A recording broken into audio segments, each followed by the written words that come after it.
Good morning. Morning.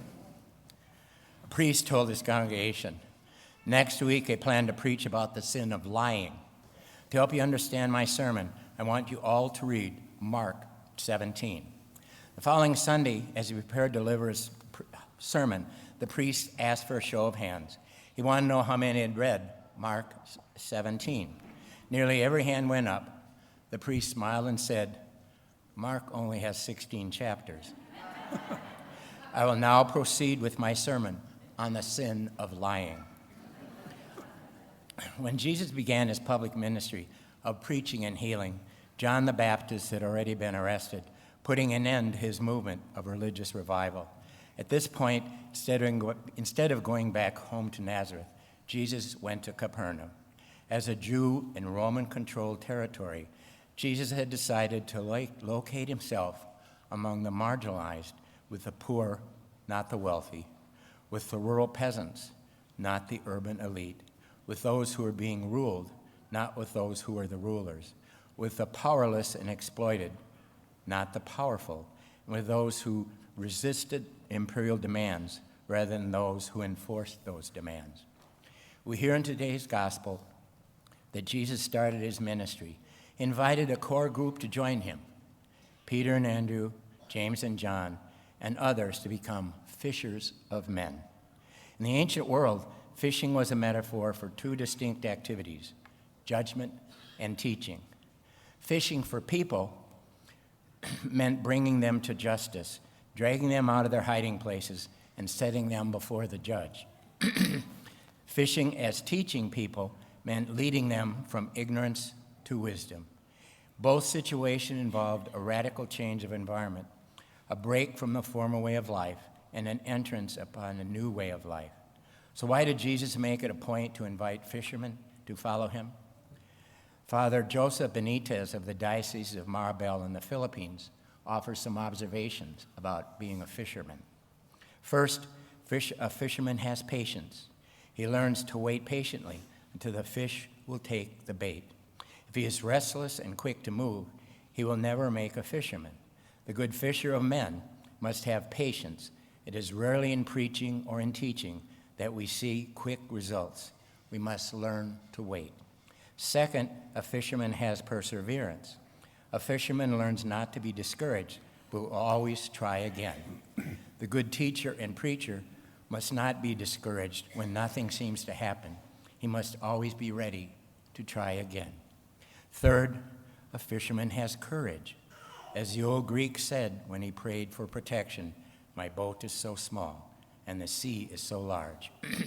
A fisherman is ready to risk all and face the fury of the sea and the winds. The good preacher and teacher must be aware that they're always in danger of telling the truth. The one who tells the truth often takes his reputation and his life into his own hands. Fourth, a fisherman has an eye for the right moment. A wise fisherman knows well that there are times when it is hopeless to fish. He knows when to cast and when not to cast. The good teacher and preacher must choose the right moment also. There are times when people will welcome the truth, and there are times when truth will move them, and times when the truth will harden them in their opposition to the truth.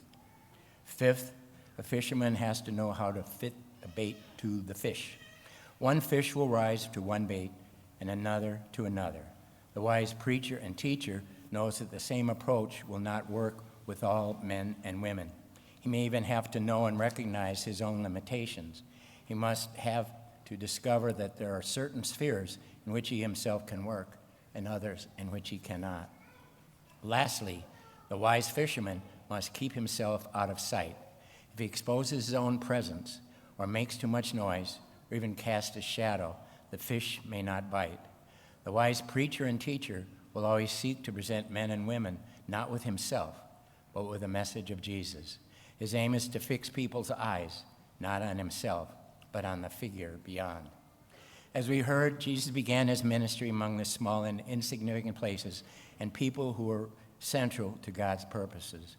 We too are called upon to introduce the light of Christ into the darkness of prejudice, war, family violence, social injustice, hunger, poverty, ignorance, and apathy. What can each of us do to bring this light into our daily lives? How do we respond to the many troubles around the world and apply them right here at home? First, we might start with our own family. We can pursue several of the corporal works of mercy, such as visiting the sick who are members of our family, or friends who are struggling with their own issues of isolation or unemployment, or counseling the doubtful by helping our children understand and respond to some of the social injustices that we see around us. To quote Mother Teresa, "What you are is God's gift to you. What you become is your gift to God."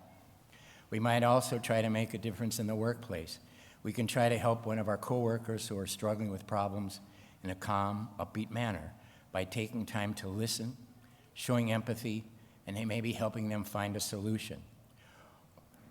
Or lighten the mood when stress runs high in the workplace by encouraging our work team to take a couple of breaths, crack a work-appropriate joke, or even take a brief pause. To quote Mahatma Gandhi, "The best way to find yourself is to lose yourself in the service to others." We might also make a difference in our neighborhood. This be achieved through small, consistent actions like picking up litter while we're on a walk, supporting local businesses, and getting to know our neighbors. We might volunteer at a nursing home, mentor a child, or assist at a food bank such as Hope. To quote Pope Francis, "I'm only one, but I am one. I cannot do everything, but I can do something. And I will not let what I cannot do interfere with what I can do." We also might want to make a difference in our own parish. The 2026 Charity and Development Appeal kicks off on February 7th and 8th. Bishop Dolan has requested that parishes focus all of our fundraising efforts outside the ministries to go to CDA during the month of February. CDA makes possible the work that supports seminarians, strengthens Catholic schools, and cares for the vulnerable that Jesus was preaching to in his gospel. The people who sit in darkness have seen a great light. And finally, what can we do in our own community? We might try to get involved in local efforts to implement Pope Francis's encyclical Laudate Si by joining efforts to clean up trash along the canals, getting involved with community gardens, avoiding single-use plastics, planting trees, replacing our grass with gravel to cut water consumption, or taking other but small significant steps to make a difference. To quote Margaret Mead, "Never doubt that a small group of thoughtful, committed citizens can change the world. Indeed, it is the only thing that ever has." I also feel compelled to mention I lived in South Minneapolis for over 20 years. My son is married to a woman who is Cuban and African American. Their children are triracial. My daughter, that we adopted from an orphanage in Colombia in the 70s, is married to an African American man. Their children are biracial. All of them have been profiled these last several weeks. I worry that for their safety and the safety of all involved, and I pray that everyone, everywhere in that location finds a way to be safe and to pursue peace. So this week, let's spend some time seeking ways that we can work with others to serve the sick and the poor of our own community. As we conclude this week of prayer for Christian unity today, there's no better witness that we can offer to the kingdom of God than being united in the same mind and in the same purpose, as Paul asked us to do today, in serving those in need.